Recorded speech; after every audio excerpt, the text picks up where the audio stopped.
last two Karthik, did questions. you have any kind of emotional breakdown while shooting for the film? A lot of times actually मुझे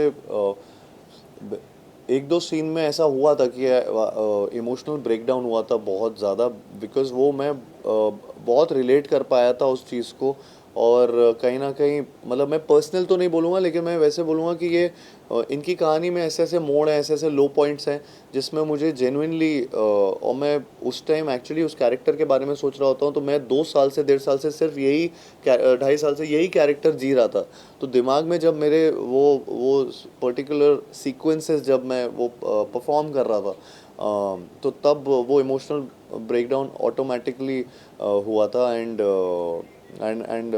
I think specially जो एक जो trailer के and पे मैं हर उस चंदू के लिए लड़ना चाहता हूँ जो चैंपियन बन सकता है, वो जो लाइन जब वो पूरा एक वो काइंड ऑफ एक सीन है, उसमें ये हुआ था।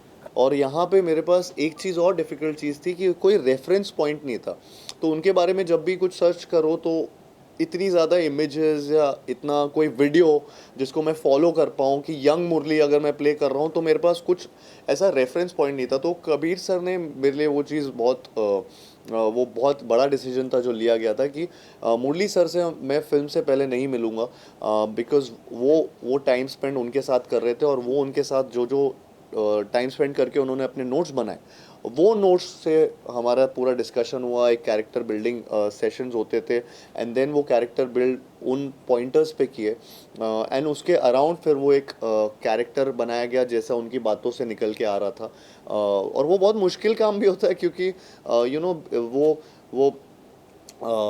वो अभी जिस एज में है, उससे वो बचपन की बातों से लेकर यंगर डेज की सारी बातें याद करते थे। आई थिंक कबीर सर उनका एक फॉर्मेट है जिस तरीके से वो बायोपिक्स करते हैं, तो वो उन्होंने बहुत ऐसे उनसे नोट्स किए, which took a lot of time also I think. And मेरा मेन डिफ़िकल्ट जो चीज़ थी वो थी कि to deconstruct my image, because मेरा इमेज एक्चुअली दिमाग में सबके शायद एक एक तरीके से बैठा हुआ है। सब मुझे जानते हैं, एक particular audience, set of audience मुझे एक तरीके से देखना भी पसंद करते हैं।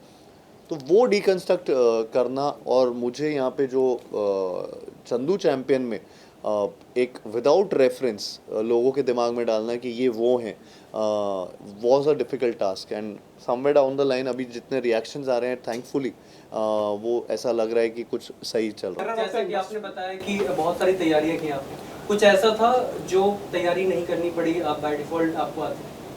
और इसमें एक भी चीज़ ऐसी नहीं थी, इसमें एक भी ऐसी चीज़ नहीं थी। मैं अपने आप को बहुत सोचता था कि मैं स्पोर्ट्स खेलता हूँ, मैं ये सब करता हूँ, क्रिकेट फुटबॉल सब आता है, लेकिन मैं जब इधर आया तो मुझे पता चला मुझे स्विमिंग करनी है, मुझे बॉक्सिंग करनी है, मुझे रेसलिंग करनी है। वॉर सीक्वेंस भी उन्हें 8 मिनट का वो सिंगल शॉट करना था।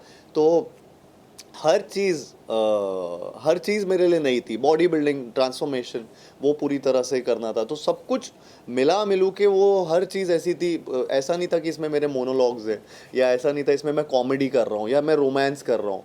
ये सारी चीज़ें मेरे से इवेड कर दी गई थी, और मुझे एकदम ही नए एरिना में डाल दिया गया था। तो मैं बहुत डिस्कम्फर्ट में था, आउट ऑफ कंफर्ट जॉनर कर रहा हूँ, एंड आई होप कि इसमें भी वो एक्सेप्टेंस मिले, इसमें और लोगों को पसंद आए।